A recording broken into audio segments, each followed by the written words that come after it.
Bem-vindos ao Papo de Trilha, o podcast para quem ama trilhas sonoras. Eu sou Gustavo Camargo. E eu sou Maurício Selman, dando as boas-vindas a um episódio dedicado a uma das grandes trilhas do cinema, e eu não estou exagerando. De jeito nenhum, é uma trilha que acho que quando a gente nasce, já nasce sabendo essa trilha, né? Parte de inconsciente coletivo mesmo. Provavelmente as nossas mães pensaram nela na hora do parto. Olha que eu tenho uma história boa sobre isso, que eu vou falar na sequência. Mas a gente tá falando de Tubarão, Maurício. É o primeiro blockbuster, então como a gente tá aqui no verão americano, nosso inverno, época que os blockbusters estão voltando a serem lançados, nós vamos falar do original, o filme de 75 que mudou a cara dos lançamentos de verão até hoje, nos Estados Unidos e no mundo.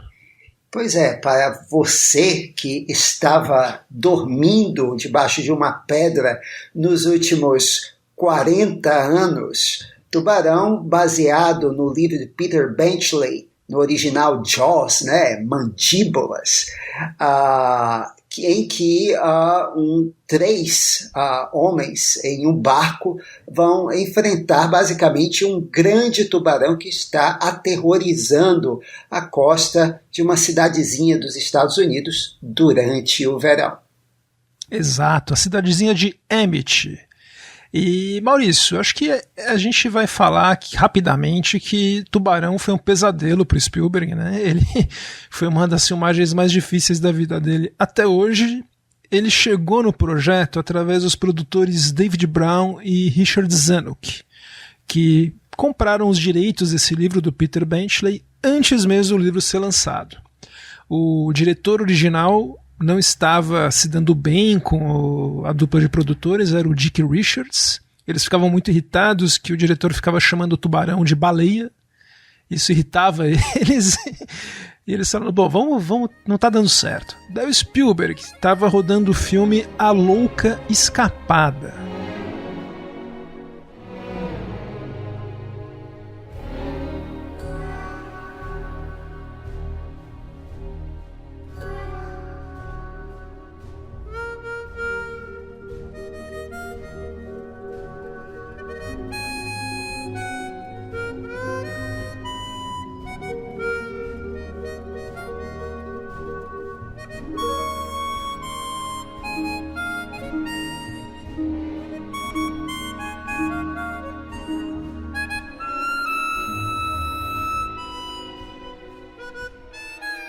A gente está ouvindo aqui um trecho rapidinho, é um filme pequeno, o primeiro filme para cinema do Spielberg, e já contou com a trilha sonora de um músico que o diretor, que na época tinha 20 e poucos anos, admirava, que era o John Williams. O Spielberg é um colecionador de trilhas até hoje e queria muito trabalhar com esse compositor. Tanto que para a trilha do Tubarão, ele automaticamente chamou o John Williams, com quem ele se deu muito bem.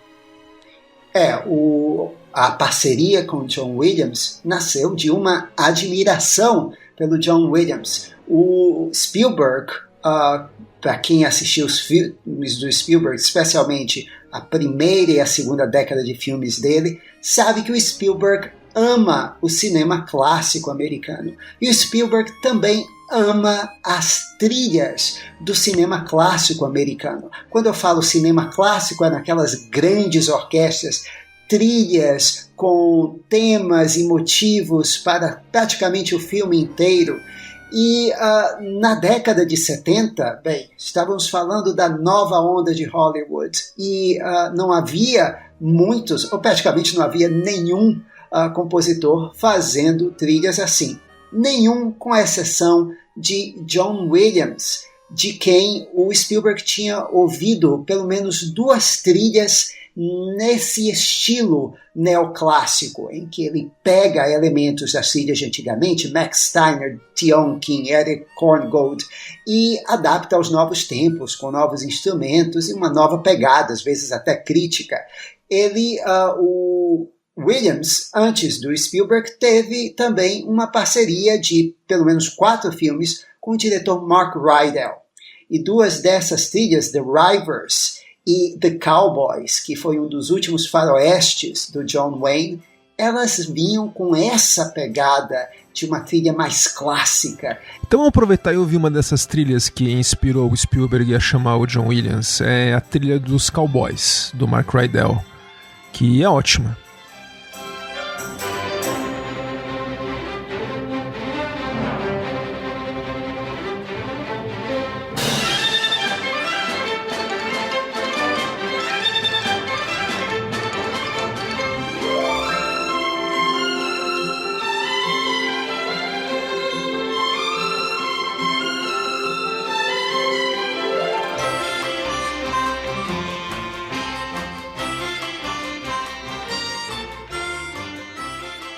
E foi exatamente isso que o Spielberg queria para o Tubarão. Ele trabalhou, como vocês ouviram aí, com o Spielberg em Louca Escapada, com uma trilha mais puxada para o banjo, para a americana, mas para essa trilha de Tubarão, o Williams pôde soltar todos os seus músculos neoclássicos aqui. E Tubarão, na verdade, era um filme que é um divisor de águas, né, Gustavo? Mas naquela época também era um filme que dava continuidade a um tipo de cinema blockbuster, né? Exato, Maurício. Era uma espécie de disaster movie, era um filme catástrofe. Foi no ano seguinte do Inferno na Torre, que tinha sido uma imensa bilheteria, e o Williams era o compositor dos filmes catástrofe, mas isso foi uma coincidência. O Spielberg queria o Williams de qualquer jeito. Maurício, a gente falou que o Spielberg teve dificuldades, principalmente com o Tubarão, que era apelidado de Bruce, de acordo com o advogado. Isso, vamos chamá-lo carinhosamente de Bruce. O Bruce é um tubarão mecânico que deu muitos problemas, e isso foi bom para o filme, porque o Spielberg teve que mostrar o tubarão de maneiras criativas, com câmera subjetiva. Um filme de monstro acabou virando um filme Hitchcockiano. E o Williams assistiu esse filme sozinho, numa cabine, né? Ele viu sem o Spielberg, e acabando de ver o filme, ele já teve uma ideia. Como o tubarão não aparece muito, ele falou, bom, a minha trilha vai ter que ser o tubarão. E ele chamou o Williams chamou o Spielberg, e falou, olha, eu acredito que o tema do filme vai ser isso. E tocou 2 notas.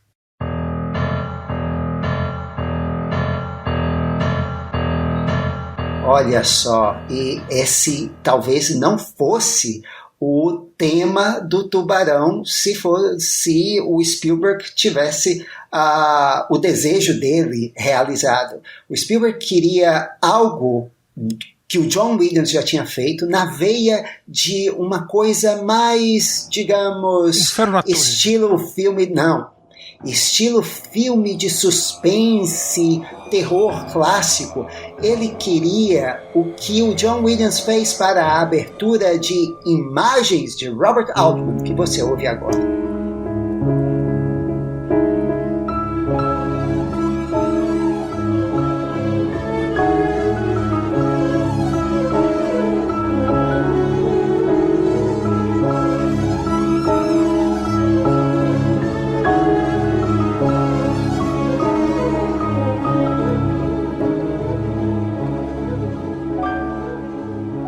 Felizmente, o John Williams disse não e tocou esse ostinato, essas 2 notas iguais, uma depois da outra, em rápida sucessão, no piano.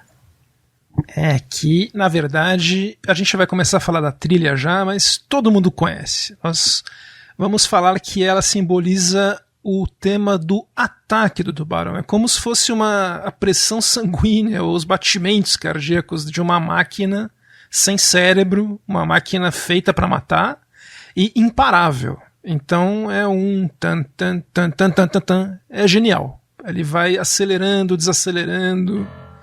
E o tema não é só isso, né, Maurício? O Williams foi muito modesto de falar que eram só 2 notas, porque ele dá uma sincopada nessas notas, ele aumenta, diminui, dá uma instrumentação. E adiciona uma terceira às vezes. Exato.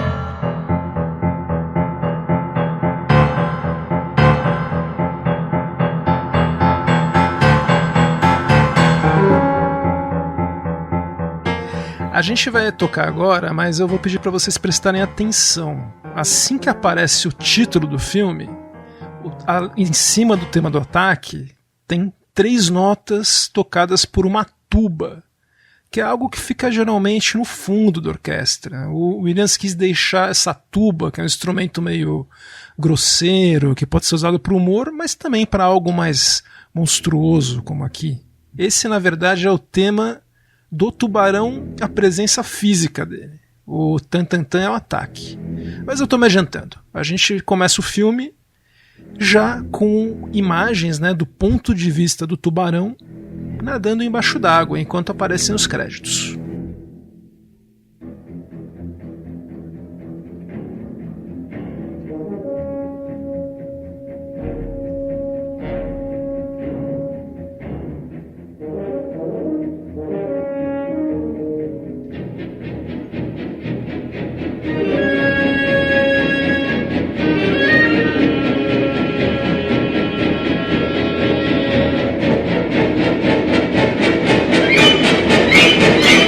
Já tem um corte para uma galera num luau com muitas dorgas, muita cerveja, e rola um chavequinho entre 2 e a menina, tadinha da Chrissy, pega o boy dela lá e vai resolver nadar pelada no mar. Daí assim que a Chrissy entra na água, o cara tá super bêbado, nós ouvimos o Williams entrar com algumas harpas para simbolizar o mundo submarino.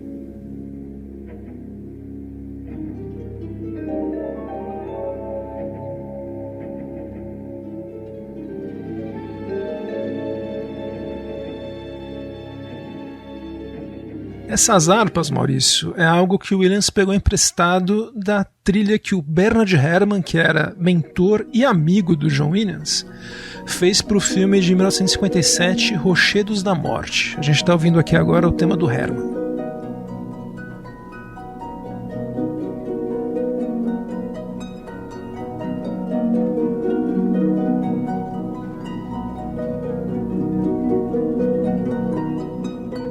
Mas logo depois que a Chrissy está nadando, a gente vê o ponto de vista do tubarão e volta o tema do ataque, seguido de um shit show da orquestra.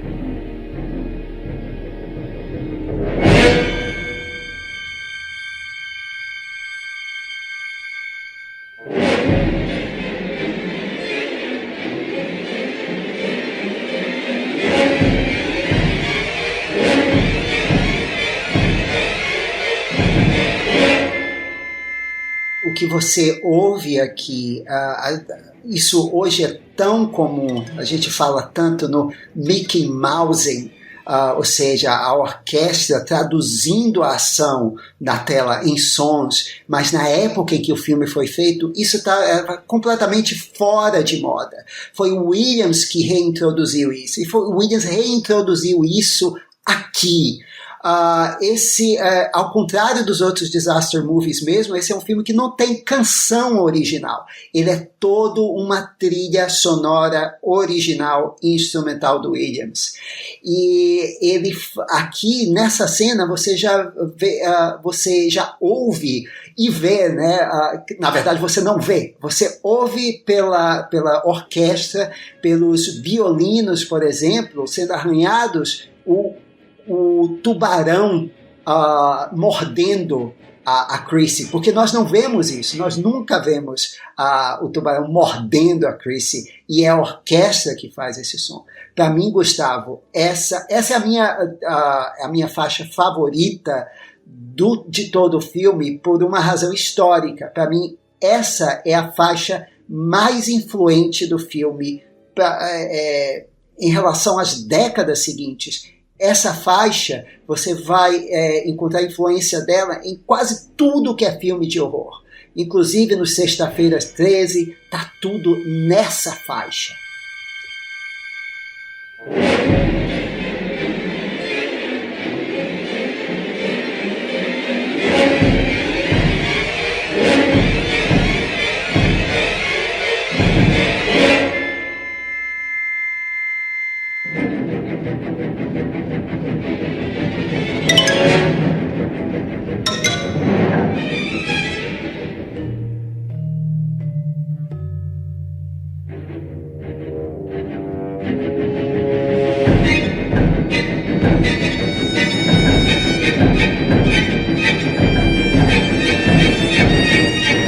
Exato, e ele também não tem medo de usar uma cacofonia, ele põe xilofone, ele põe até uma gaita uma hora, que até conversa com a gaita que a gente estava ouvindo no começo, antes dela ir pra água. Realmente é muito bom, foi um surto aí de genialidade do Williams. E Maurício, uma coisa que eu também queria trazer é que é um filme que tem um spotting muito bom, é um spotting diferente na primeira parte do filme e na segunda. Na primeira parte, a trilha tem um efeito de antecipação. Então a gente não vê o tubarão, mas ouve a trilha. Então praticamente só tem música quando a gente tem cenas da tomada do ponto de vista do tubarão. E eu acho que nós somos introduzidos ao chefe Brody, que você falou, é um dos 3 homens que vai caçar o tubarão, que é o chefe de polícia, vivido pelo Roy Scheider, que é um ator que estourou com esse filme. Ele já tinha feito Operação França, mas é aí que ele estourou mesmo, que tá muito bem no papel. Roy Scheider é um papel excelente dele, talvez um dos grandes momentos dele, junto com All That Jazz, que ele faria alguns anos depois. Sim, e só um detalhe aqui, uma curiosidade, quem faz a esposa dele é a Lorraine Gary, que na época era esposa do chefão da Universal, Sid Sheinberg. Então é um caso aqui de nepotismo meio William Randolph Hearst, né? Mas no caso da Lorraine Gary foi uma escolha acertada, ela é uma atriz simpática, ela tem uma presença boa e ela garantiu o contra-cheque dela pelas continuações, e ainda fez o 1941 também com o Spielberg, né? Exato. E também no 1941 a gente tem um personagem-chave, que é o Murray Hamilton, que faz o papel do prefeito. Ele também está no 1941. E é um prefeito, Maurício, que olha só que interessante. Ele tem esse ataque de tubarão, né? O corpo é encontrado, o chefe de polícia faz o trabalho dele, que é fechar a praia e começar a fazer esses procedimentos, mas daí o prefeito, o editor do jornal, o médico, o legista, o representante das associações comerciais vão lá dar uma prensa no chefe de polícia, porque vai ser ruim para a economia fechar a praia. Isso te lembra, Gustavo? Isso tem um déjà vu, Gustavo. Eu não sei quem isso lembra. Só faltou falar em imunidade vertical, os empregos, alguma coisa assim. Exatamente. Só fazer, como é que chama, lockdown para certas faixas etárias, algo assim. Mas eles falam que não é bem assim, que é mentira, que não é um ataque. Pode ser um ataque de lancha, né? Que a mulher foi decepada absurdamente, mas pode ser um ataque de lancha, né? Mas daí a gente tem, né, em vez de ter uma segunda onda absurda, a gente tem o pior que pode acontecer, que é um pobre menino ser morto pelo tubarão numa das cenas mais bem dirigidas que eu já vi na minha vida. Toda a cena da praia antes dele entrar na água, os cortes da editora Verna Fields, que merecidamente ganhou o Oscar de edição, enquanto o chefe tá vendo as pessoas na água. Até que nós vemos novamente uma imagem embaixo d'água e a música do Williams não deixa a gente ter nenhuma dúvida, Maurício. É o tubarão, porque toca o tema do ataque.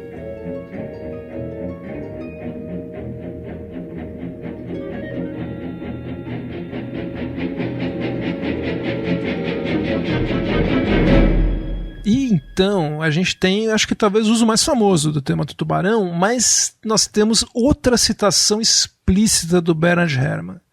Nós temos um traveling maravilhoso na cara do Chef Brody. É um traveling com zoom combinado. Traveling com zoom, que é o mesmo do Vertigo, um corpo que cai, e o Williams põe lá o seu efeito vertigo na trilha também.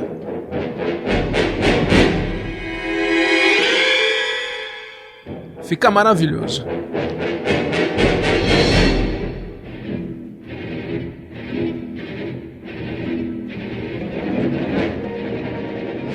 E Maurício, depois disso nós temos daí, né, o cai a ficha, que tem que talvez fechar as praias, tentar contratar um caçador, que é o Quint, mas mesmo assim o pessoal ainda está muito reticente, ainda faltam dados, né, Maurício? Só vou fazer um comentáriozinho sobre essa cena da morte do garoto, que você falou que ele arranja um efeito exatamente no ponto em que a câmera faz um traveling combinado com um zoom no rosto do Roy Scheider, do Chef Brody. E o filme, ele é cheio desses pequenos efeitos sincronizados com uma imagem ou com um movimento, uma coisa feita assim em cima da hora, que se chama de ponto de sincronização, né? E o Williams fazia isso olhando para com a tela atrás dele e a orquestra, e sem um metrônomo. Ele fazia da forma mais antiquada, mais difícil possível, porque ele achava que assim, sem eles estarem engessados pelo ponto sendo indicado rigidamente para eles, a orquestra tinha mais flexibilidade, o som poderia fluir de uma forma mais orgânica. Então o Williams ele fazia a coisa da forma mais artesanal possível. Inclusive, até hoje, o Williams escreve as trilhas dele com papel e lápis, ele não usa nem caneta. Como não amar esse homem? E Maurício, a gente tem uma cena também que eu acho que é muito criativa, que também tem esse spot. Só não vamos esquecer que a gente só ouve a trilha quando aparece o suposto tubarão que a gente ainda não viu. Tem dois bobões lá da ilha que eles vão tentar caçar o tubarão de maneira meio clandestina, porque a mãe do menino que morreu oferece uma recompensa. Daí são dois pescadores, né? Eles jogam um assado, né? Uma carne lá no mar, e o tubarão pesca, o tubarão cai nessa isca aí, e a gente não vê o tubarão. O Pier cai, o próprio Pier fica preso no tubarão e começa a atacar o pescador, e nós não vemos o tubarão, mas a trilha informa que é ele. Acho que isso é um dado importante para uma cena que vem daqui a pouco.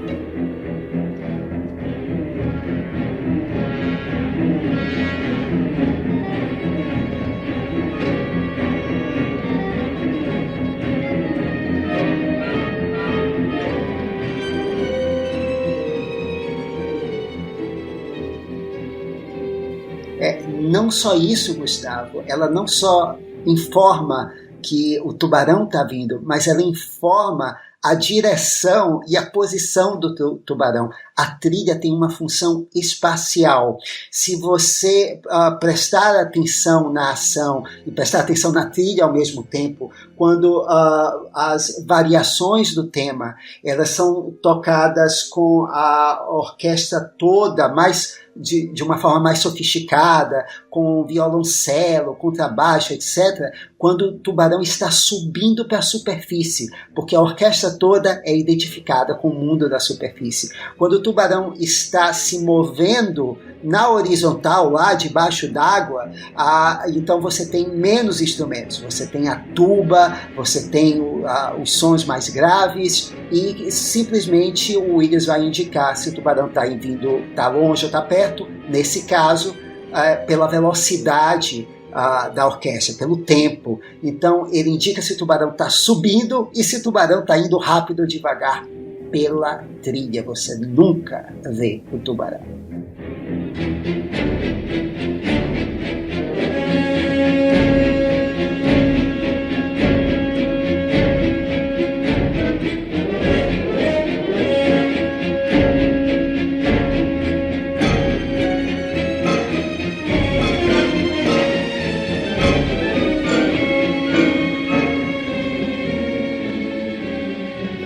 Isso é impressionante. Ele conseguiu pegar mais ou menos algo que o Bernard Herrmann fez em Psicose, que é... A gente falou bastante dessa trilha no episódio do Hitchcock Herrmann, mas ele... É o terror absoluto, aquela faixa que poderia substituir as facadas que nós não vemos, né? Só mais sugerida. A gente não vê a faca entrar no corpo da Marion. Ele pegou essa ideia, né, brilhante, e no Tubarão ele deitou e rolou aqui, né? Ele substitui mesmo o tubarão na primeira metade do filme. E Maurício, seguindo aqui o filme, nós temos que um grupo de pescadores bem boçais assim capturam um tubarão. Daí chega o oceanógrafo, o Matt Hooper, vivido pelo ótimo Richard Dreyfuss, que dá um ar fresco pro filme muito bom. E o Matt Hooper, ele quer medir o raio da mandíbula do tubarão que eles capturaram para comparar com os restos da menina morta no começo e tentar ver se é o tubarão que foi capturado. Mas o prefeito, obviamente, é contra. Ele fala, não, é um tubarão e acabou. Capturou o tubarão e vamos aí... É cloroquina e é isso mesmo. Exato. Não precisa de teste, não. É isso. É isso e pronto, e vamos abrir a cidade para salvar a economia de julho e agosto. Daí os caras falam ainda, olha, a gente pode... O Brody e o Hooper falam pra ele, olha, a gente pode salvar agosto se você fechar e a gente captura o tubarão. Não, eu quero julho e agosto. Então tá bom. Daí tem essa cena da captura desse tubarão, que o prefeito tá todo feliz. Daí a mãe do menino, né, do Alex, que foi morto na cena famosa do filme, ela vai lá dar um tapão na cara do chefe Brody porque ela descobriu que ele poderia ter fechado a praia antes. Isso é uma citação de Os Pássaros. Exato. Tapa na cara. O tapa na cara na hora certa. E tem essa situação toda, Maurício, ainda bem que você me lembrou. Dessa situação de um homem da lei não querer fechar um negócio para não perder dinheiro e contra a ciência. É uma situação do dramaturgo Ibsen, como bem me lembrou o meu amigo Nilson Xavier, o Teledramaturgia, da peça Um Inimigo do Povo, de 1883, que é super baseada, como a gente infelizmente viu, na vida real, né? Com certeza o Ibsen, o norueguês Ibsen viu isso muitas vezes e transformou em teatro, pode ter certeza. Mas enfim, eu tô falando dessa cena que o Brody injustamente leva um tapão na cara, porque logo na sequência ele encontra conforto com o filho pequeno dele fazendo assim uma mímica, imitando tudo que o pai faz. É uma cena típica Spielbergiana, né, que nos faz torcer pelo herói. E daí o Williams, ele do tubarão monstruoso, o tema do ataque, ele põe uma combinação simples de harpa e piano para deixar essa cena mais singela.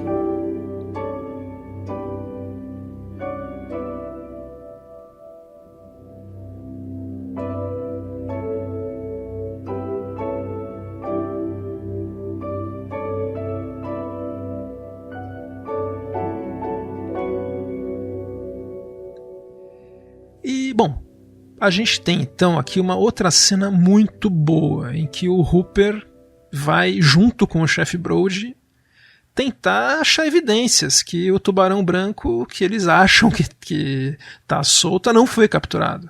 Então eles fazem uma autópsia ultra nojenta no tubarão tigre que eles capturaram, sai até uma placa de carro, né? Uma coisa bem... uma bota, nojo, dá pra sentir o cheiro do tubarão. E daí o Hooper ele resolve mergulhar e procurar o tubarão onde ele acha que o tubarão vai estar, pela teoria da territorialidade. Daí lá, nós vemos outro momento que lembra os pássaros, olha só. Ele vai ver esse pescador, que é o Ben Gardner, que estava indo atrás do tubarão, e assim como a Jessica Tandy vai procurar um vizinho nos pássaros e acha um corpo. E é um grande momento de susto. Aqui o Matt Hooper tá lá embaixo d'água, e quando ele acha os dentes do tubarão, a gente ouve o tema do tubarão, não o tema do ataque, mas aquelas notas que no começo estavam com tuba, porque o tubarão mostrando que esses dentes são daquele tubarão.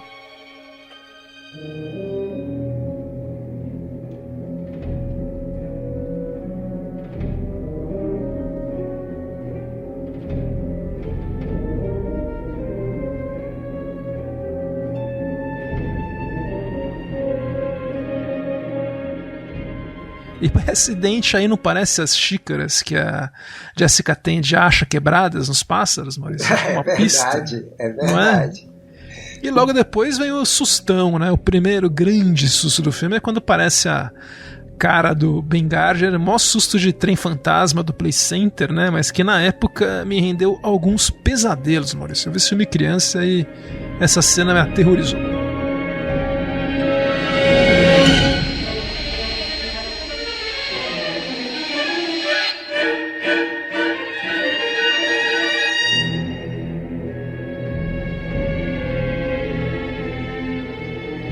O primeiro cadáver debaixo d'água a gente nunca esquece. E sabe que eles filmaram essa cena na piscina da sua amiga Verna Fields? Porque o Spielberg queria um susto grande, além do susto que vai ter mais pra frente, daí eles fizeram um reshoot na piscina da Verna Fields, da editora. Bem caseiro, mas que deu certo, né?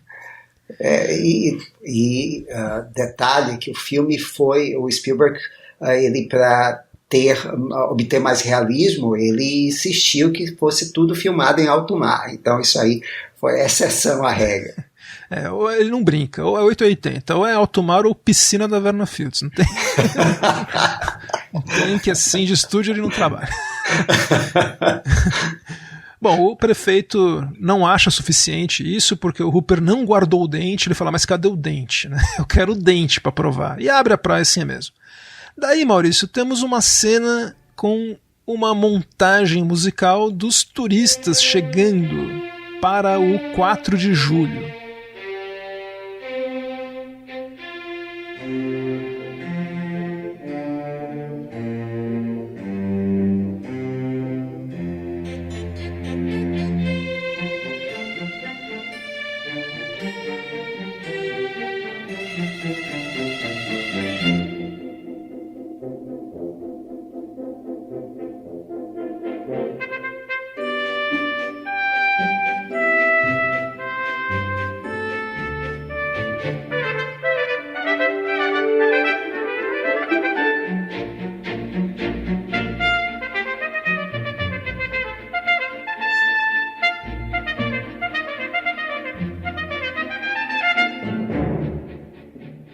O que você acha dessa faixa?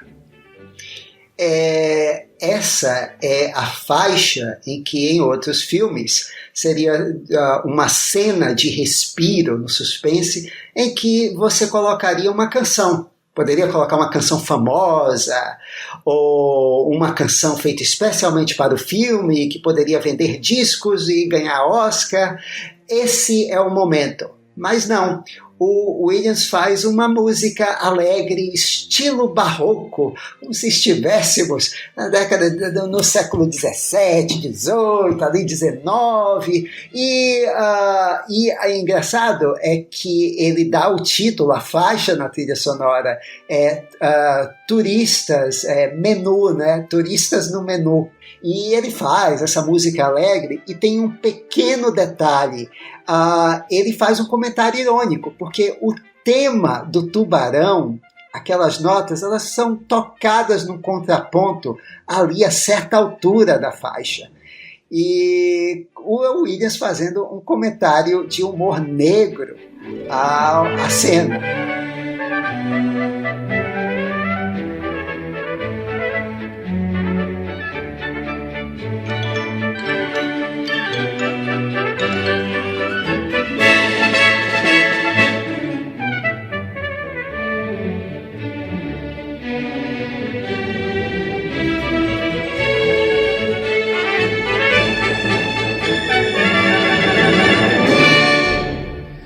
não, e se tinha alguma dúvida, o nome da faixa não deixa dúvidas, né?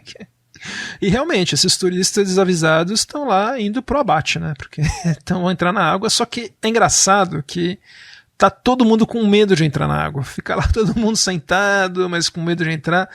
Daí é uma das melhores cenas. O prefeito pede para um aliado político dele entrar com as crianças dele, desse aliado, na água. E eles vão lá e entram. Mas assim, o medo da esposa, o Spielberg dá um close assim com medo da cara da mulher. Como é bem sacada essa cena. Coisas de um diretor grande, viu? E com 20 e poucos anos, né? Contar só com imagens, né? Sem diálogo. Ele tem um senso de timing perfeito, porque o filme oscila entre a comédia, o suspense e o terror. A gente acabou de ver um cadáver horroroso debaixo d'água. E logo em seguida tem essa cena, e é tudo costurado de uma forma tão fluida que parece um veterano mesmo. Impressionante. E a filmagem tão acidentada como a gente sabe que foi, olha, é brilhante. Brilhante também é a ideia que o Williams teve junto com o Spielberg, os dois tiveram essa ideia juntos, de nessa cena não usar trilha, porque nós vemos daí cenas submarinas, né, do ponto de vista subjetivo que seria do tubarão. A gente vê uma barbatana também, só que não toca música. E nós ficamos ressabiados, né, Maurício? Falou, cadê a trilha, né? O que é isso? E o que era isso, Maurício? Era só mais um adolescente pregando uma peça, com uma barbatana de borracha, na verdade. E é por isso que o Williams não acionou a sua orquestra. Maravilhoso, né? O cara, assim, não só isso é maravilhoso, como logo na sequência, que já deu isso, era um alarme falso, todo mundo saiu, nós começamos a ouvir uma mulher gritar e daí a gente ouve a trilha. Então a gente fala, bom, agora é the real shit, né? Agora é o tubarão de verdade, que a trilha tá tocando, a merda é real. E o tubarão aparece, é a primeira vez que nós vemos realmente o tubarão.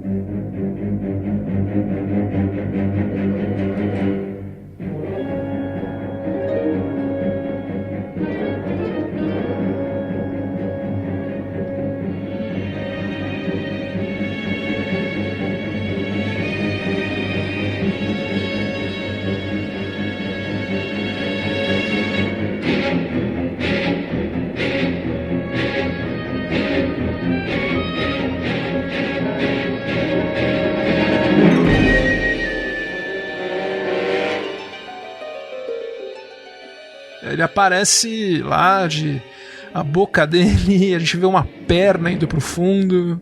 E olha, uma trivia aqui, Maurício, pra você ver que negócio de fake news não é antigo. Meus primos juravam por Deus que a perna que aparece caindo no fundo do mar, afundando, é a perna da Chrissy do começo do filme, que um instante puxou muito forte, a mulher perdeu a perna. Ele jurava isso, eu falava, é mentira isso, não é verdade. Esse meu primo também falava que no River Raid do Atari, quando a gente fazia 100 mil pontos, chegava numa ilha deserta. Ele falava os nomes das pessoas que estavam no avião que todo o elenco do Chaves caiu. Cara, é um roteador de fake news até hoje, meu primo. Até hoje ele fala de cloroquina. É um mestre da teoria da conspiração. Nossa, precisa ver ele falando de ivermectina, cara. Você quer comprar o negócio. Mas enfim, né? Daí nós temos um ataque mais sério, né? Forte, com o tema do tubarão mesmo. E a gente tem a introdução, quase a introdução que ele já apareceu antes, mas de um novo personagem que vai aparecer melhor agora, que é o pescador Quint, vivido pelo Robert Shaw, que é um dos personagens mais importantes do filme. Sim, e o Spielberg dá a ele uma grande entrada, como se ele fosse mesmo o astro principal. Há toda uma preparação para a entrada dele nessa cena. E ele rouba o filme. Esse cara merecia ter ganho. Eu não lembro quem ganhou o Oscar de coadjuvante em 75, mas olha, quero ver alguém bater o Quint. Mas enfim, com o Quint, que é um mega pescador experiente que vai caçar o tubarão por $10 mil e vai levar o Hooper, nas palavras dele, né, de contrapeso, de peso morto, e o chefe Brody, nós temos introdução de novos temas mais náuticos e até bem humorados para o pescador Quint e para o seu barco, o Orca.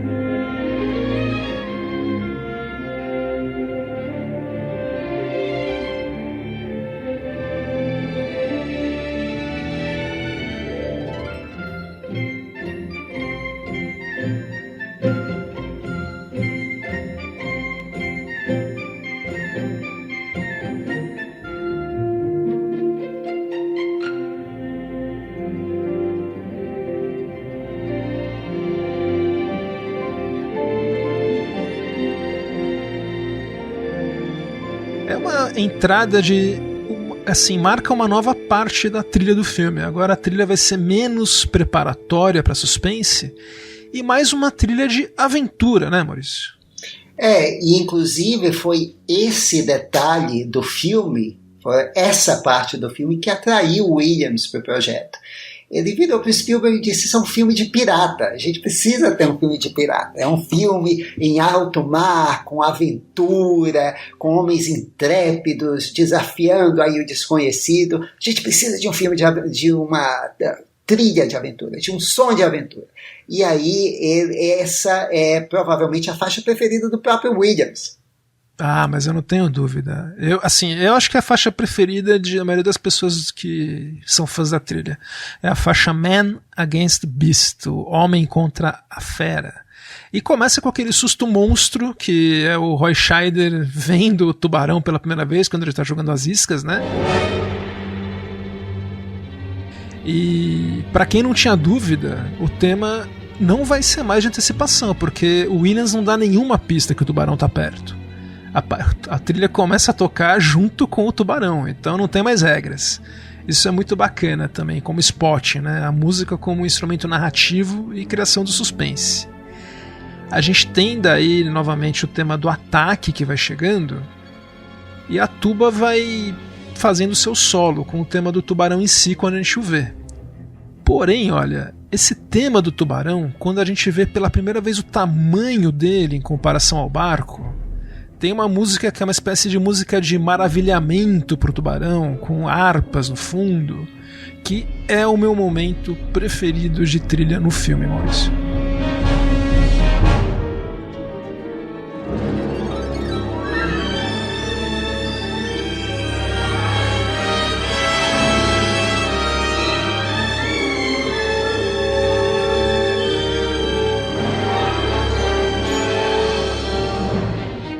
Inclusive, em filmes como Godzilla, do Roland Emmerich, o David Arnold falou que queria reproduzir uma sensação parecida para quando o Godzilla aparecesse a primeira vez, um tema de maravilhamento. E logo na sequência nós somos introduzidos a um novo tema que o Williams realmente mudou aqui o estilo dele do primeiro metade do filme para agora. Ele entra com um tema que é um tema prático, um tema do time de pescadores trabalhando, é uma espécie de chamado às armas dos caras.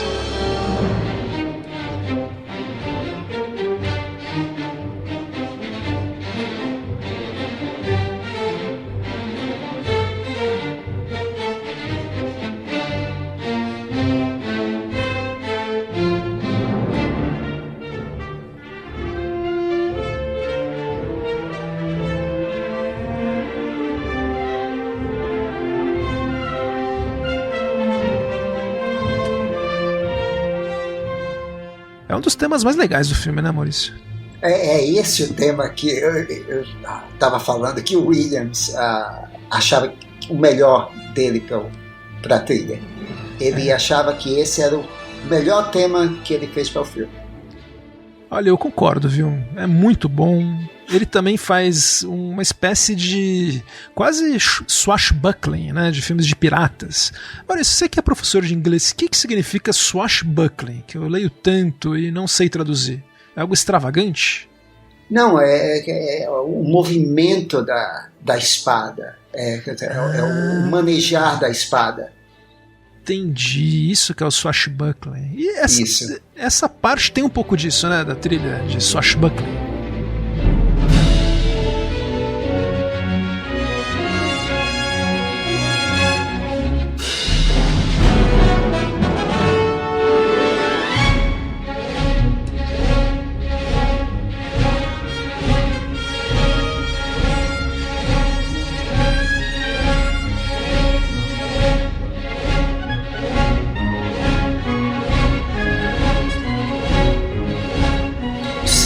eles, inclusive, quando termina essa faixa, que eles pensam, eles ficam entusiasmados, né, que vão capturar, né?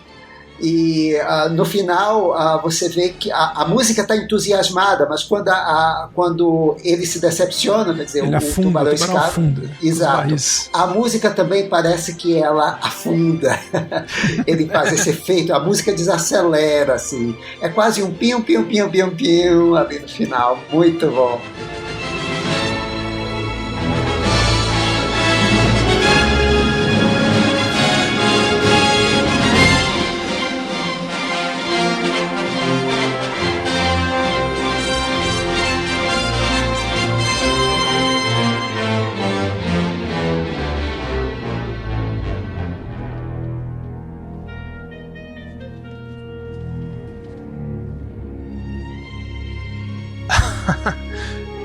Não, é maravilhoso, cara.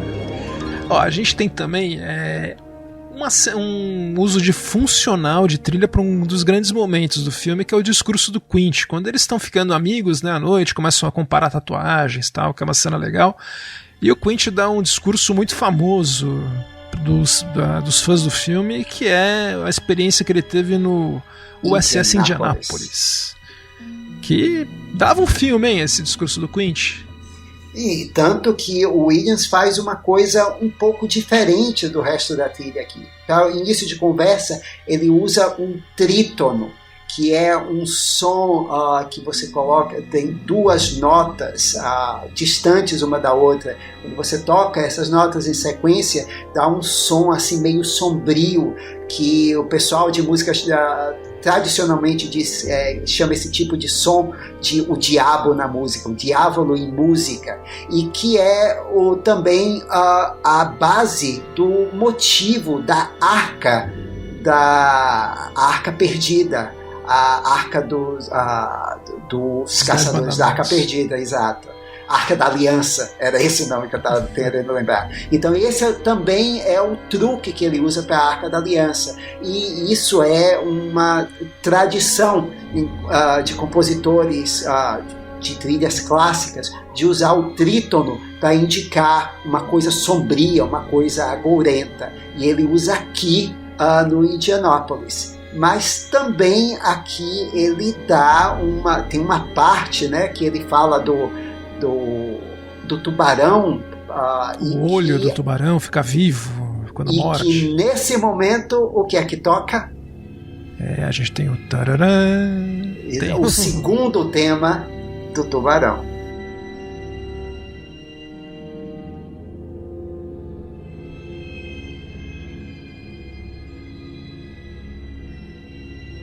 E é quase um premonitório, porque vai ser o destino do Quint, né, em breve. É bem sinistro.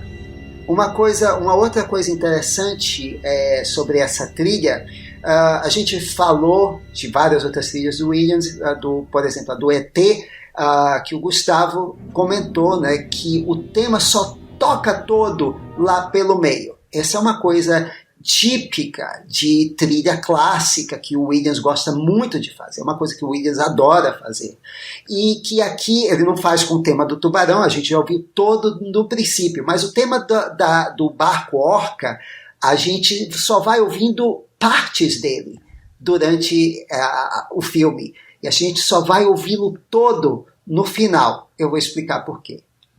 A gente vai ouvir todo na continuação. Também. Estamos nos adiantando. Enfim, né? A gente está numa parte do filme que o tubarão, os caras cada vez mais assombrados com esse tubarão, que ele afunda com 3 barris.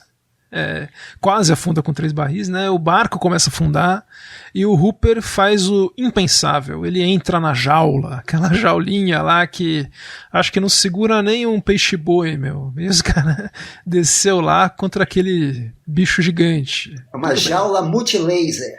Uma jaula... Cara, aquilo que segura nada, né? Enfim, o Hooper... É desespero, né? Eles não têm mais muito o que fazer. E a cena em que eles preparam a jaula, eu acho que é o melhor uso do tema prático aí, chamado às armas, né? Inclusive o Williams chama de fuga da jaula de tubarões, né? Porque ele é um tema em forma de fuga. Exato, ele faz um jogo de palavras.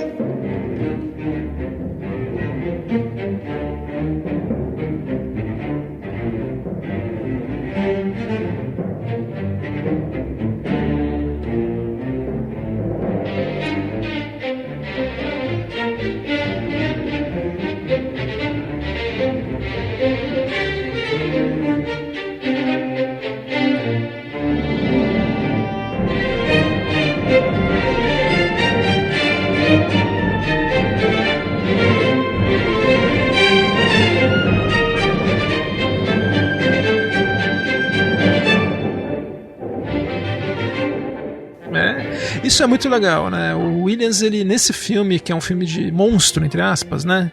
E antes dele ser o John Williams, que a gente conhece hoje, que é o do Star Wars e tal, nesse filme aí, que poderia ser bem, ele fez um tema barroco, ele fez essa fuga, ele tratou o filme com muito respeito, né? Isso que eu acho legal, ele não diminuiu o filme, né? Não falou, vou fazer um tarará. Não, muito. Ele fez um tan. Mas não só isso. Ele realmente estava entusiasmado com esse projeto. Ele achava que aquele era o maior projeto da vida dele até então. Ele gostou, ele se empenhou em fazer essa trilha. Não, dá pra ver. Temos daí o Hooper sendo quase morto. O Quint daí, ele é morto de maneira horrorosa, acho que é a pior morte do filme. O tubarão crava os dentes na barriga. Robert Shaw, maravilhoso na cena também. Até que a gente tem o clímax, que é o Chef Brody tentando atirar no bicho com uma morte que é completamente absurda, mas ainda assim maravilhosa, né? O próprio Spielberg falava que se eu segurei o público até agora, eles não vão ligar do absurdo que é esse tubarão explodir por causa de um tiro num tanque de oxigênio.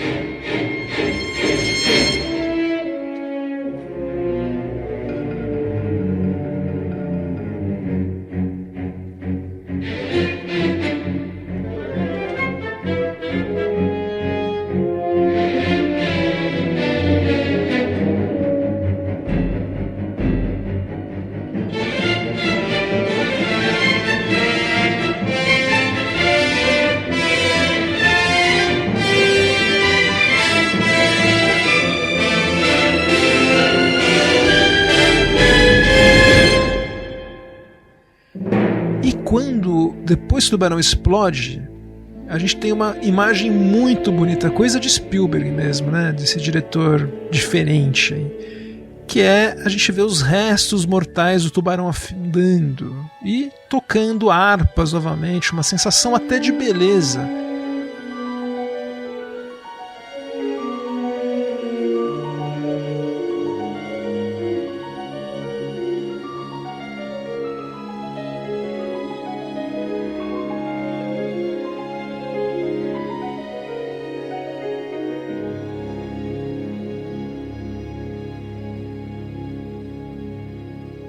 Passa uma sensação de respeito pelo tubarão, né, Maurício? Que foi um adversário formidável e não era mal, coitado. Ele era a natureza dele.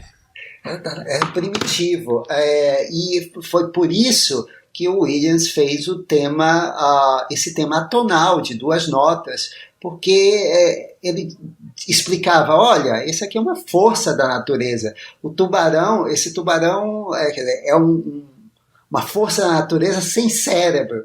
Na verdade, o tubarão do filme tem mais a ver com Jason Voorhees do que com o tubarão de verdade, mas, enfim, essa era a proposta do filme. Então ele disse que precisava de um som primitivo, um som realmente marcante, mas com nada da sofisticação, de harmonia, etc.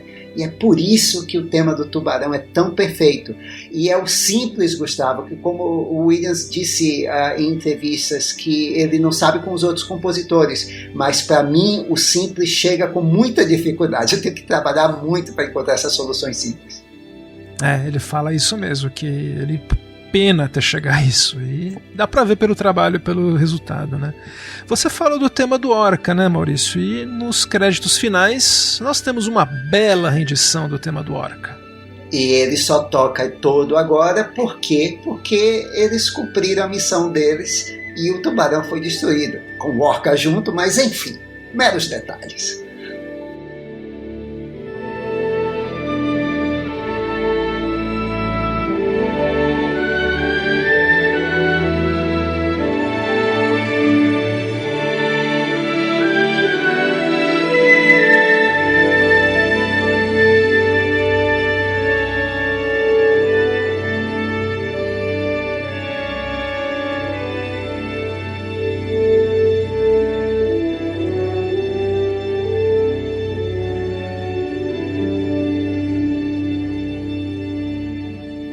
É uma cena, uma trilha de conforto, né? No final, finalmente, respirando aliviado. E olha, é um filme que não precisa nem falar que ele fez um imenso sucesso. O John Williams ganhou seu segundo Oscar por esse filme. A Verna Fields, que é a editora incrível, ganhou o Oscar. O som ganhou. Detalhe, é o segundo Oscar do Williams, mas é o primeiro por uma trilha original, porque o outro foi uma adaptação, né? Exato, música dele mesmo.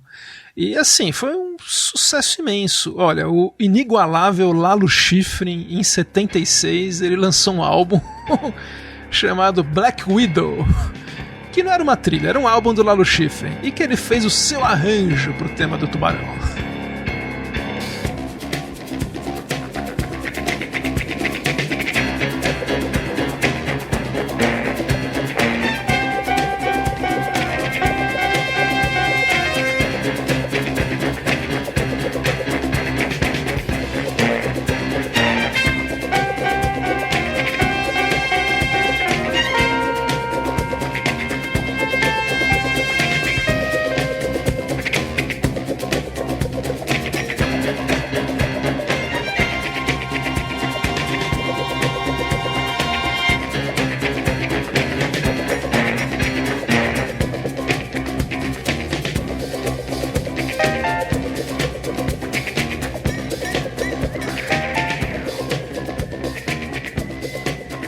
Você gosta, Maurício?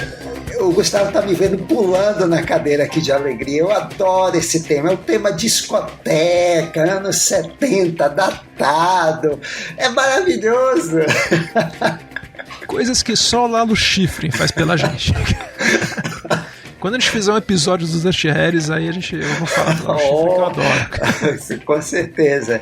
E também esse filme abriu as portas para a carreira do John Williams. Esse é o filme que fez a carreira dele decolar mesmo, porque foi Spielberg que o apresentou ao George Lucas. Tem aqui o cara perfeito para fazer a sua trilha para esse seu filme maluco aí, chamado Guerra nas Estrelas. E daí o resto é história. E põe história aí. Olha, o Williams, então, antes dele ser o John Williams, né, do Guerra nas Estrelas, ele assinou para fazer a trilha do Tubarão 2. Então, os produtores David Brown, Richard Zanuck convenceram ele aceitou. Falou, vou fazer. Mas coitado do John Williams, Maurício, que filme ruim. Eu acho que é um dos piores filmes que o John Williams já fez a trilha, foi o Tubarão 2. Que filme... Foi um momento de Jerry Goldsmith dele. Cara, tirou as palavras da minha boca. Meu. Uma grande trilha para um filme. Nossa, é muito, hein?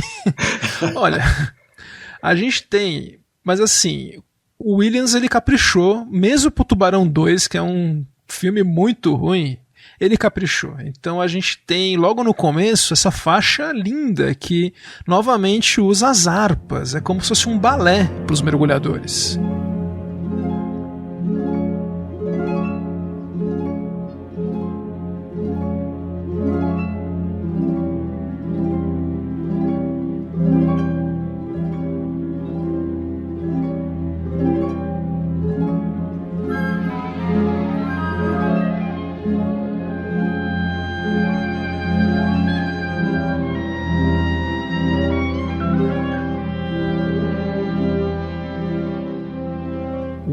Eu lembro, Maurício, quando eu vi esse filme, que eu fiquei muito impressionado como o Roy Scheider tá sem carisma, piloto automático. Eu achei até o filme um pouco depressivo, porque eu achei o Chef Brody um cara em depressão e tal. Eu achei muito, muito ruim.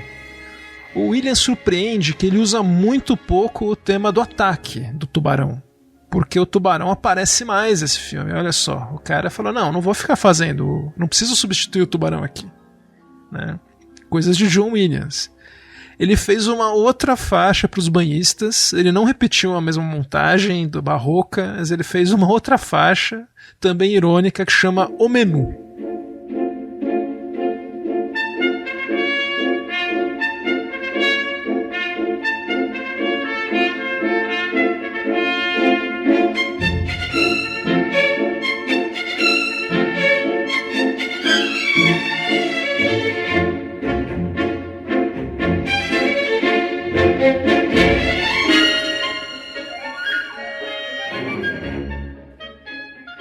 acho muito boa também. Não é barroca, é uma faixa aí mais impressionista, assim, talvez. Ele teve uma orquestra maior, inclusive, e a faixa para os catamarãs é lindíssima.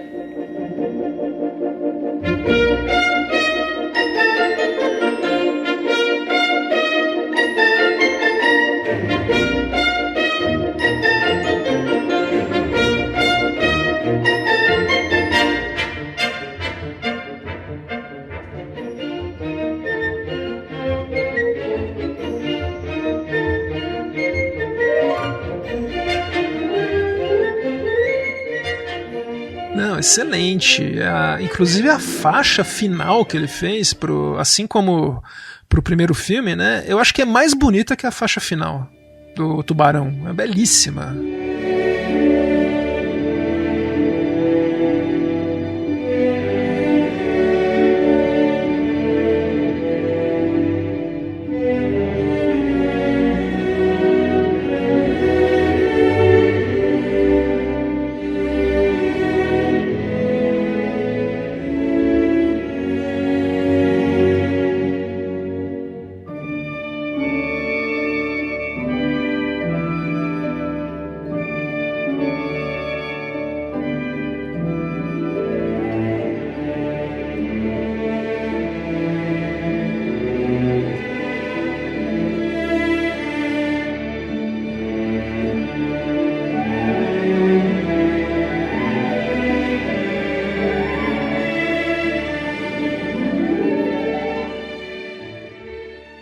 E foi a despedida do John Williams dessa franquia, né? E olha... Eu acho até que foi a despedida da franquia da franquia.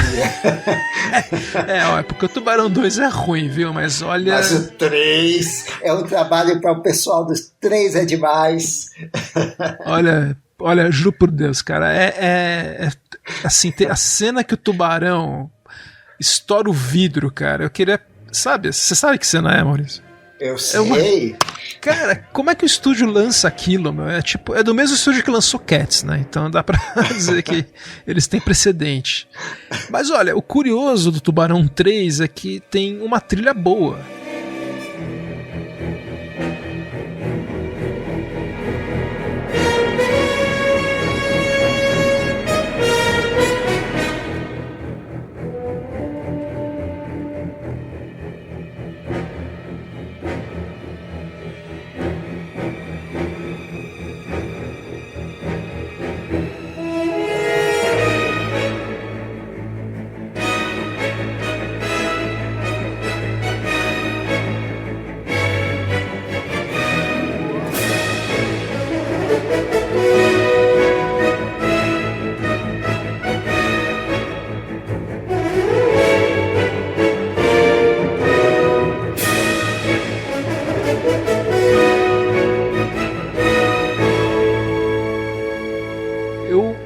A trilha, Maurício, é de um compositor inglês que é homônimo do diretor Alan Parker. É um diretor que veio da televisão inglesa. Não sei qual foi a conexão. Hã? Um compositor que veio da televisão inglesa, não um diretor. Eu falei o quê? O diretor. Você confundiu os Parkers, você caiu na própria armadilha. Tudo Parker. Aliás, quando eu vi o crédito, eu falei, nossa, o Alan Parker é músico também. Mas daí. Mas daí, olha, eu não sei como ele foi parar nesse filme, esse compositor inglês, mas ele fez uma boa trilha, viu? Melhor do que o filme. E você assistiu o Tubarão 4 de 1987? No cinema, com o nosso queridíssimo Michael Caine, minha cocaína! Não, e a Lorraine Gary, que voltou da aposentadoria, meu. Tiraram ela da casa lá do diretor do Sid Sheinberg. Do Sid Sheinberg, presidente da Universal, e puseram, nossa, ela tá muito mal nesse filme. Tudo que ela tá simpática nos 2 primeiros, ela tá estranha. Acho que é porque o filme ela não segura um filme como protagonista, né? Eu acho que a única pessoa que se empenha para um contra-cheque barra pesada desses, ou é o Michael Caine ou é o Gene Hackman antes, né? Ou Robert De Niro. Hoje em dia. Mas olha, o Tubarão 4 é um filme que, por incrível que pareça, é ainda pior que o Tubarão 3. ainda pior. Rapaz, não diga isso. Cara, olha, bom, acho que é aquela coisa, né? Você prefere tomar uma injeção no olho direito ou no olho esquerdo? Você vê Tubarão 3 ou Tubarão 4, né? É muito pessoal a escolha.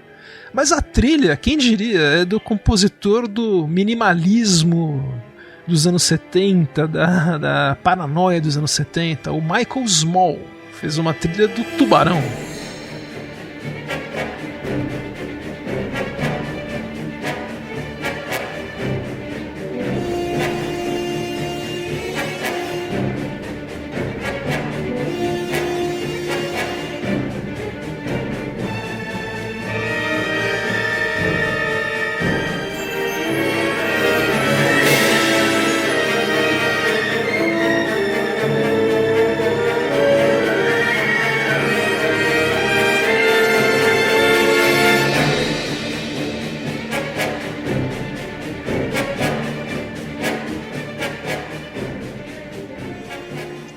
Você vê que o Michael Small também fez o seu dia de Michael Caine e de Jerry Goldsmith. Ele levou a sério o filme.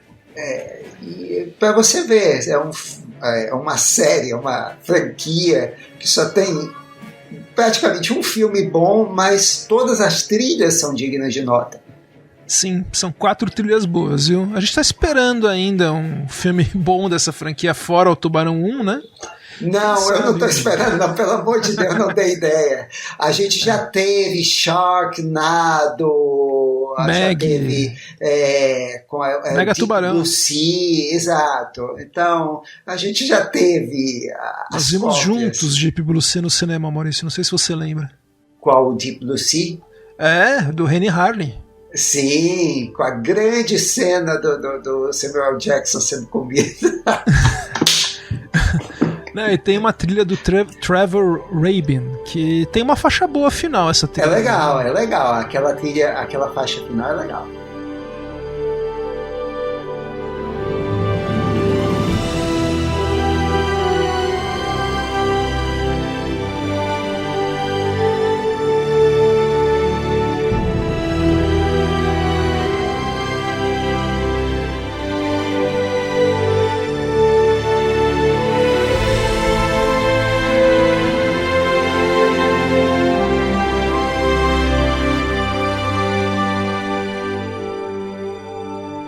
Enfim, né?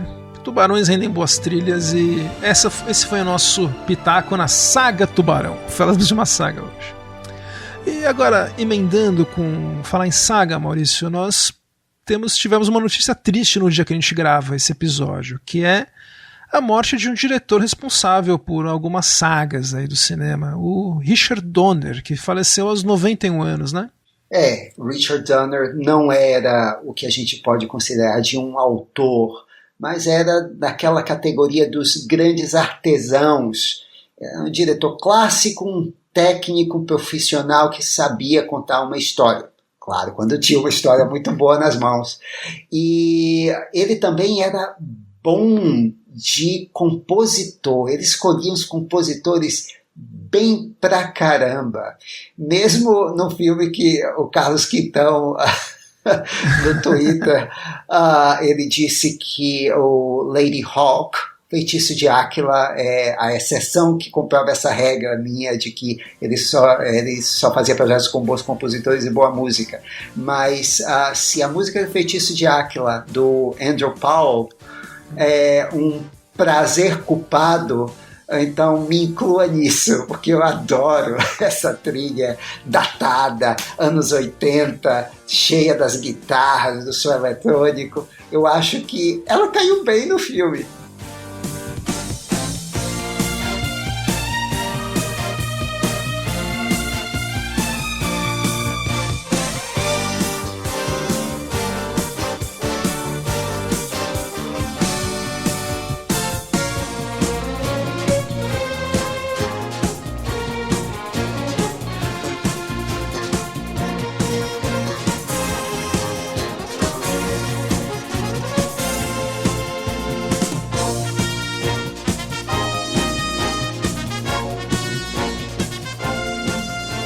Eu acho também, viu? Assim, não.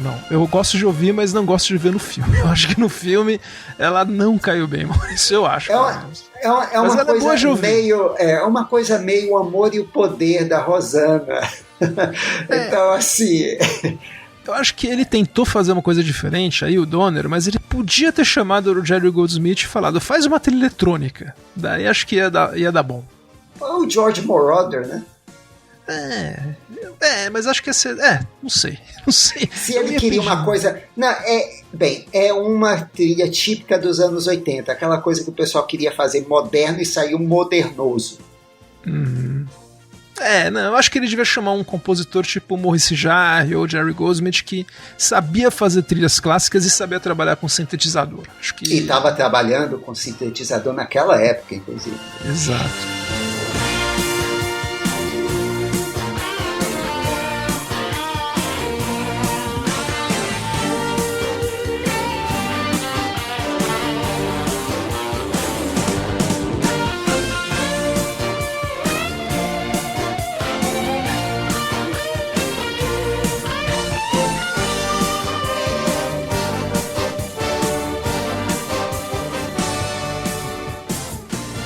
Mas a gente falou de uma trilha, de uma trilha prazer culpado, mas vamos falar das boas, né? Começando por uma trilha que deu o Oscar, o único Oscar do nosso querido Jerry Goldsmith. A primeira e melhor versão de A Profecia, de 1976.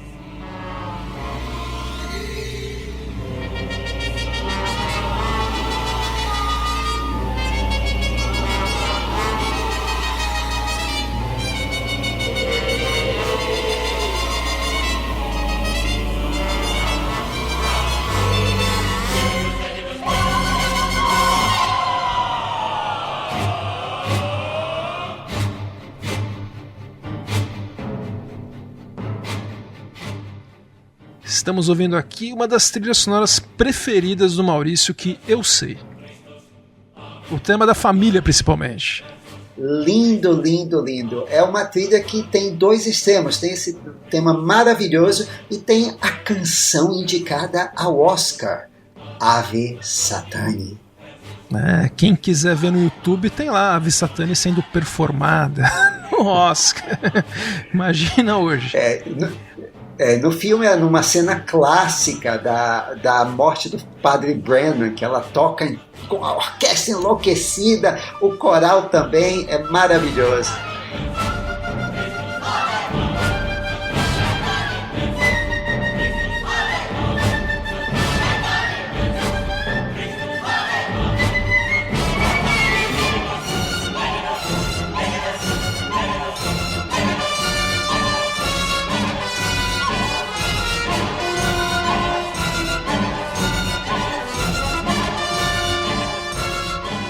Esse filme marcou época, adoro a Profecia e as mortes, que mortes maravilhosas, cara. O Richard Donner, a maneira que ele filmou a queda da Lee Remick da casa, do mezanino lá da mansão, ele filmou junto com o diretor de fotografia, o Gilbert Taylor, de uma maneira muito original, muito boa aquela cena.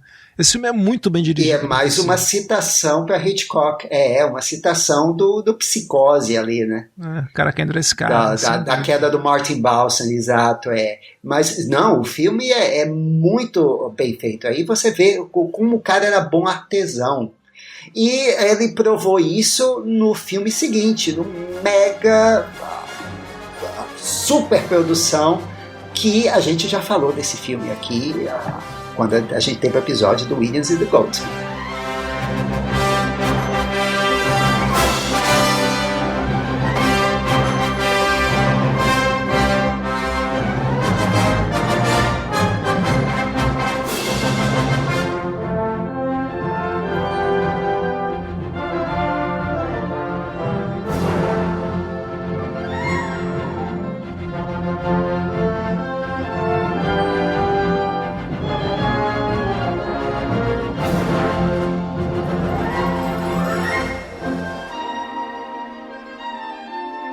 Pois é, acho que a trilha mais famosa já feita para um filme do Richard Donner, apesar de ter muitas boas trilhas, né?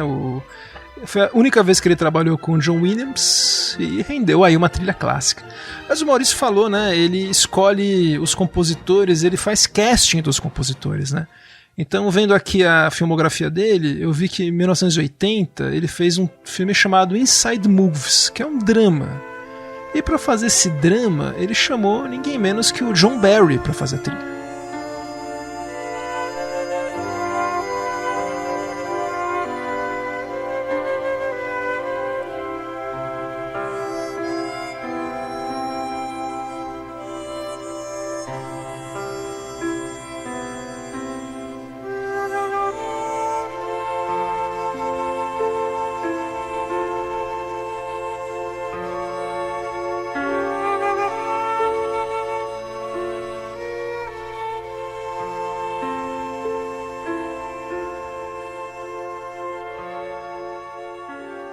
Uma trilha favorita que eu acho que da nossa geração é a trilha que o Dave Grusin fez para Os Goonies. Especialmente a que a gente está ouvindo, a Fratelli Chase, que abre o filme. A faixa de abertura, já abre em grande estilo.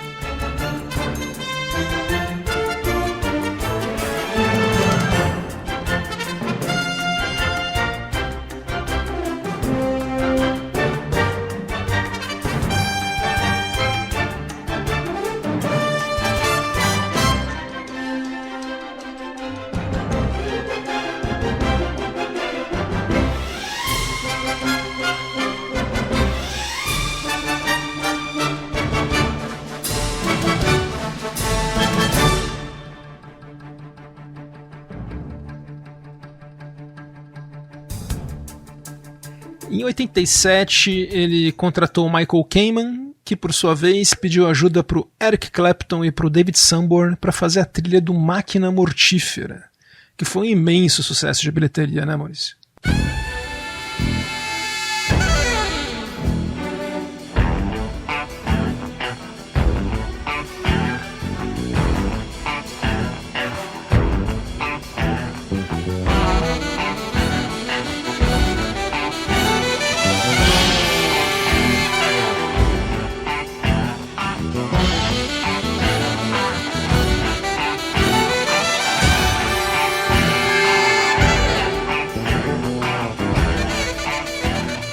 Sim, rendeu 3 continuações.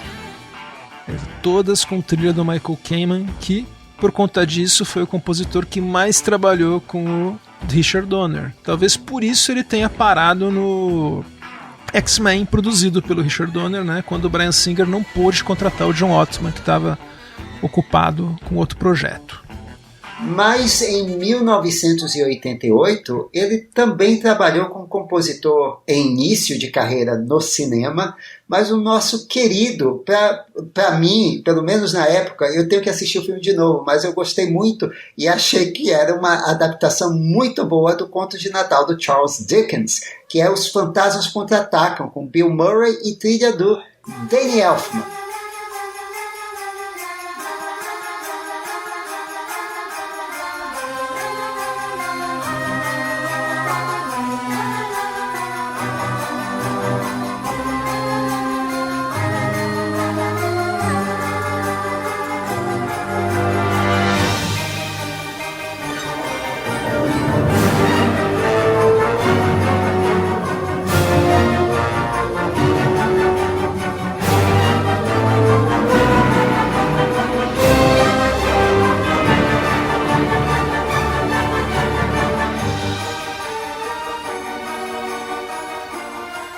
Cara, que filme divertido esse. Eu vi também quando era criança, tal. Como é legal esse filme.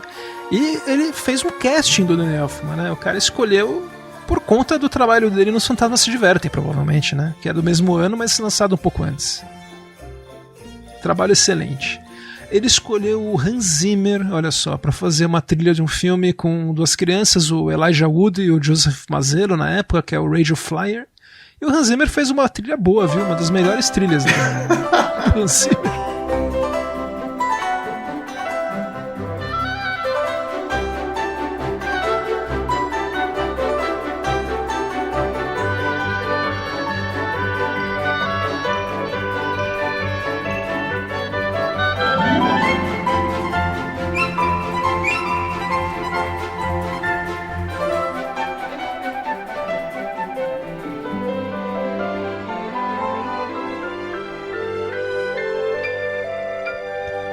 Você sabe quem também, bem, eu tenho numa estima diferente do Hans Zimmer, mas que para mim também fez uma de suas melhores trilhas com o Richard Donner, foi o Carter Burwell, da Teoria da Conspiração, de 1997.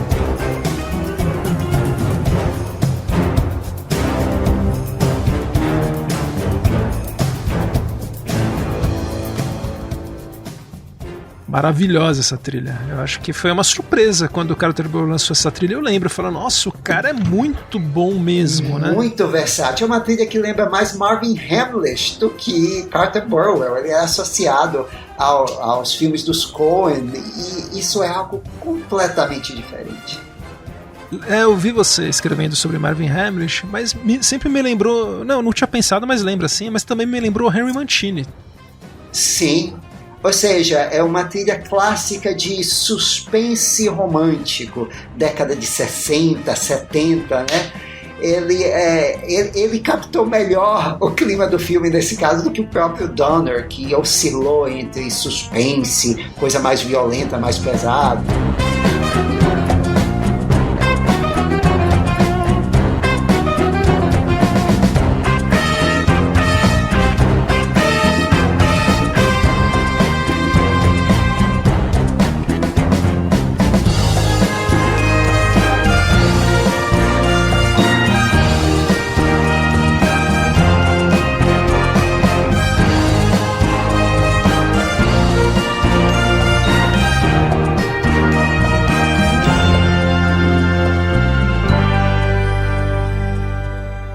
Sim, aliás, ele também trabalhou com... Você pediu pra incluir uma trilha aí do Maverick, né?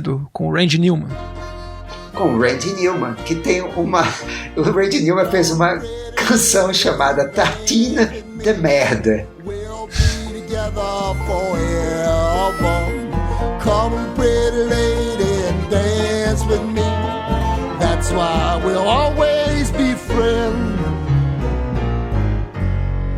Her pale arm lies on a cold white bed. Her virgin's eyes growing dull there.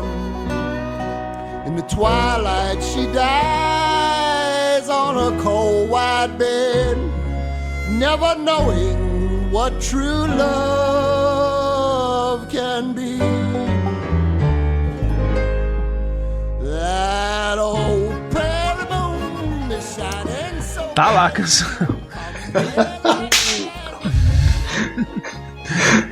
O Richard Donner, aí, acho que no final dos anos 90, anos 90 em geral, não fazia mais grandes filmes. Ele teve uma trilha que ele rejeitou do Michael Kamen em 95 pro filme Assassinos, que ele contratou Mark Mantina no lugar, e mesmo assim ele voltou a trabalhar com Michael Kamen em Máquina Mortífera 4, que eu achei engraçado. E em 2003 o Donner fez o último grande filme dele, que foi o Linha do Tempo, né, adaptado do Michael Crichton. E ele contratou o Jerry Goldsmith para fazer a trilha. E olha... E rejeitou o Jerry Goldsmith.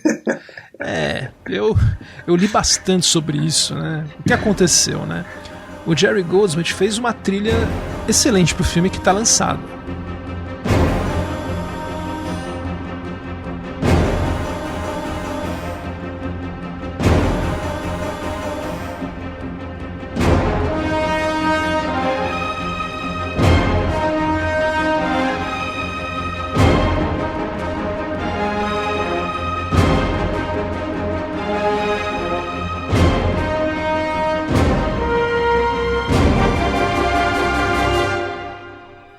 Só que o filme, ele teve que ser totalmente remontado, mas totalmente remontado mesmo.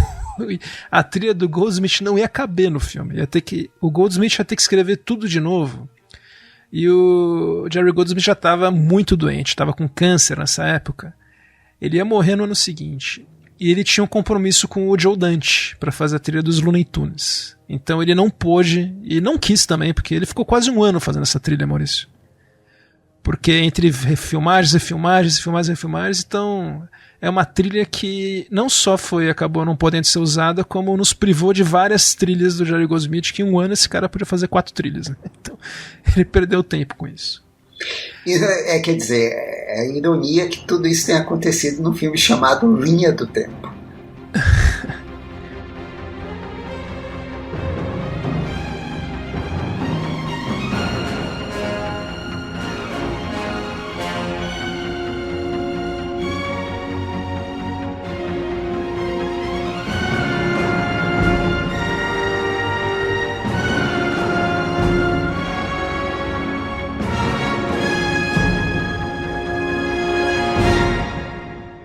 Que ouvindo o trabalho do Jerry Goldsmith para a Linha do Tempo, a gente encerra essa parte em homenagem a Richard Donner, Maurício. Vamos agora aos pedidos dos ouvintes. Olha, nosso penúltimo episódio foi sobre o James Horner e ele ainda reverbera, viu? Temos muitos fãs do James Horner entre os ouvintes.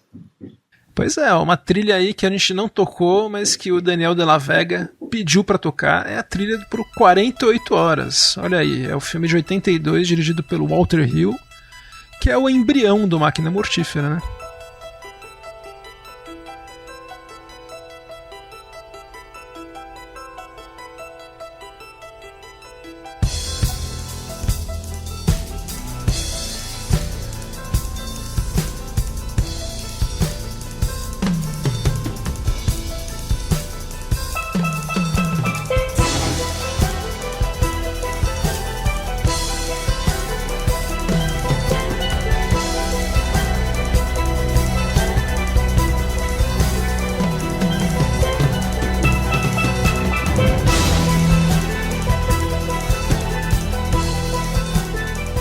Pois é, essa trilha foi lembrada por vários ouvintes, na verdade. E ela foi uma das nossas cortadas do episódio original por falta de tempo. A gente confia nos ouvintes para nos fazer lembrar de faixas que não podemos colocar. Por essa coisa de linha do tempo, né, Maurício? Ó, que legal. O Maurício fez um fio no Twitter sobre a abertura do Star Trek 3. E o Joézer de Souza, né, que é o @cineoscarito, ele adorou o fio e falou que costuma utilizar em suas aulas os temas de abertura de Star Trek, séries e filmes, para falar de organicidade e caracterização. Olha, eu queria ser aluno do Joézer, do Joézer. Joézer, gravar essa aula a gente está assistindo aí no YouTube. Com certeza, olha, onde é que se inscreve para o seu curso, Joézer? Eu quero participar. O nosso último episódio, Maurício, foi sobre 3 temas, né? Um deles foi Stephen King, e o nosso querido ouvinte Lucas Nascimento, que inclusive falou de Máquina Mortífera essa semana no podcast dele, o 3 é Demais, adorou a discussão e falou que além de Carrie, que é o concurso mesmo, ele gosta muito da trilha dos novos It, que são do Benjamin Wallfisch, e da canção do Cemitério Maldito, né? Que é uma das nossas injustiçadas do Oscar, né? Dos Ramones. E sobre a trilha do Loki, ele concorda, viu? Ele acha que é a melhor do MCU, né? Do universo cinemático Marvel, desde o Incrível Hulk, que foi composta pelo Craig Armstrong.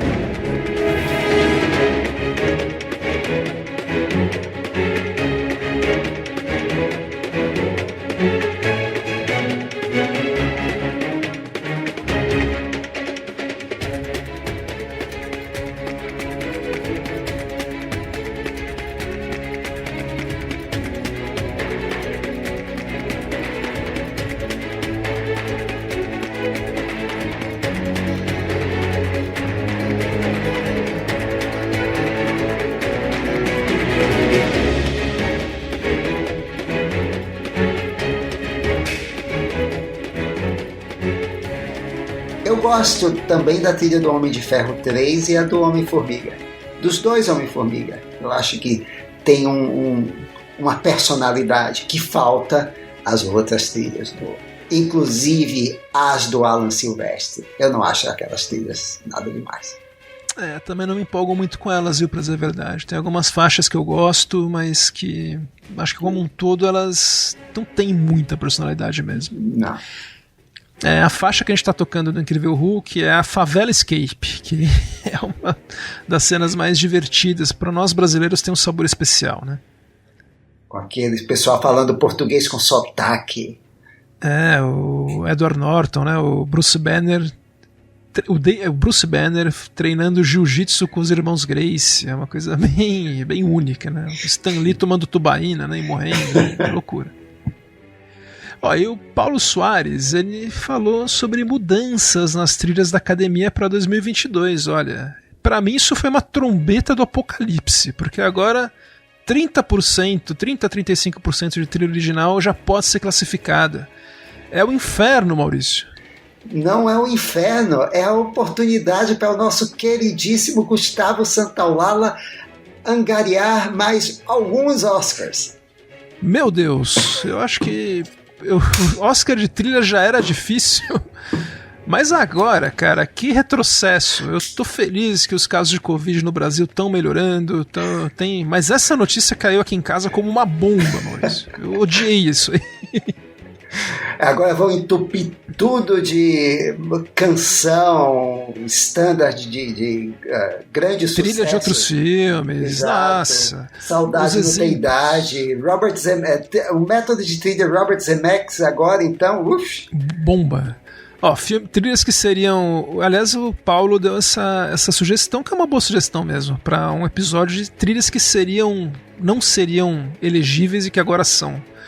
Olha, só sucesso. Trilhas do Terrence Malick, trilhas do Inarritu, como o Regresso, Bird. Não, inclusive a trilha do Onde os Fracos Não Têm Vez, que só toca no final do filme. Sim, e ganharia, né? Porque o pessoal vota, né? O pessoal vota, né? Tá efeito manada, né, da academia.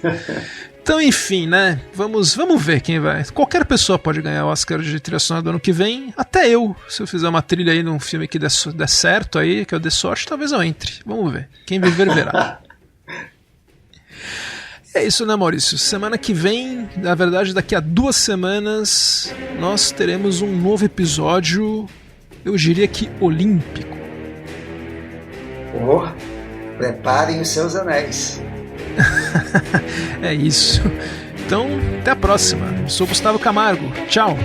Eu sou Maurício Selman. Obrigado e até a próxima.